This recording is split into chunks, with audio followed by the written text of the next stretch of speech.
Is the Samsung Galaxy S3 a disappointment, or were people's expectations just too high? Let's talk about it.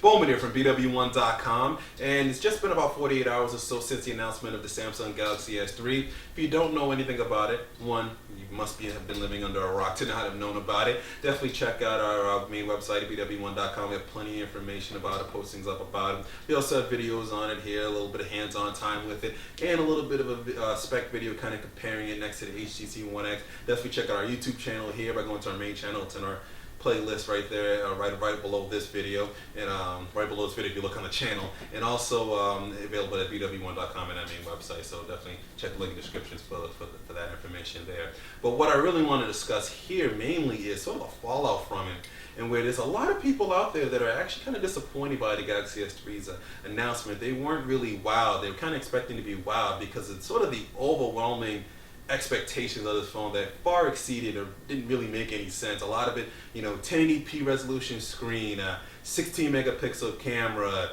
all sorts of different things out there. It's going to do your homework, get your girlfriend, mow the lawn, all those things like that.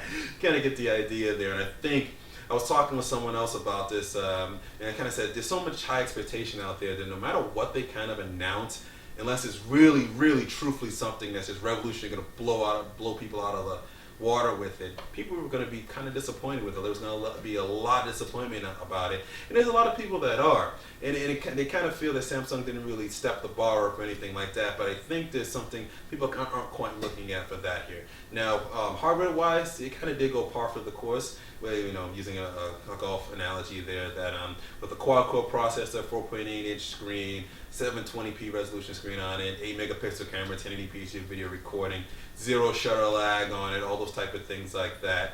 That's a lot of things that a lot of the high-end Android phones kind of have right now. One being compared to obviously is the HTC One X. So there's a lot of people kind of saying that they didn't really do too much out there to kind of change that. And aesthetically, it isn't necessarily the most appealing as far as the body is concerned out there. It's a nice looking phone, but you kind of expect maybe just a little bit more, a little bit of different look.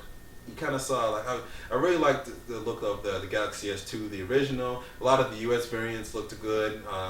The InFuse 4G, which isn't a Galaxy S2 phone, kind of came up before that. That had a really good look to it. So that shape and design, which you kind of expected from Samsung. And they kind of went the opposite direction with sort of the rounded corners and edges. And it doesn't really come with that sort of that premium look that you really, really expect from Samsung. But I think people aren't really looking at here is while they kind of went even or kind of standard with the current high-end specs for Android 4.0 phones, it's the software where they probably hit the birdie, to use another golf term there, is where they're really going to differentiate themselves. And that's kind of the key thing here. All Android 4.0 phones, especially on the high-end level of things, are pretty much going to share the same specs, from dual-core to quad-core processors to 1 gigabyte to 2 gigabytes of RAM, 8 megapixel cameras, 1080p video recording, all those things like that, zero shutter lag thing. Oh, and also to a lot of people out there that are saying they kind of copy image sense from HTC. Well, truthfully, that's a feature that's kind of built into Android 4.0, so there's a zero shutter lag thing, and they just kind of extended it to the camera, which is available for all manufacturers to do. And even the camera software itself within HTC, a lot of people say Samsung kind of copied that. Not necessarily. Samsung's software, camera software, is really kind of based upon a lot of the digital cameras and stuff like that, and their layout and such.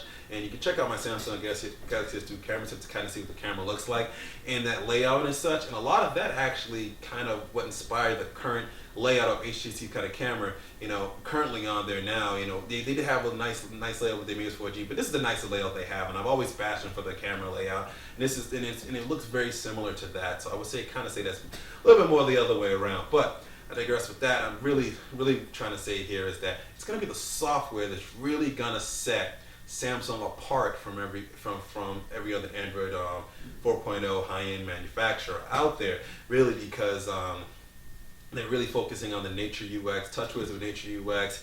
They've got a lot of smart actions with it. They've expanded the S voice, which was in the previous versions of the Galaxy S phones, but they kind of expanded to give it more of that Siri-like ability. They've added sort of that face detection with the camera to kind of look at you at all times, and if you're not looking at it, the phone kind of dims off and stuff like that. Those little features like that. You have wireless charging. You have S-Beam, which is an extension of Android Beam kind of pushing a little bit further than what you normally could have done with Android Beam. Samsung's really trying to differentiate themselves in the market with the software, which is going to be really the key thing there. That's one of the things that's made Apple so successful with iOS, and that's what made a lot of people so far. There's not a lot of people that are using Windows Phone yet, but a lot of people that use it really do like the software and the interface, and that's something that separates itself from everyone else. And it's really the key thing is the user experience, and it's the software that creates the best user experience, and that's where Samsung is really going with this.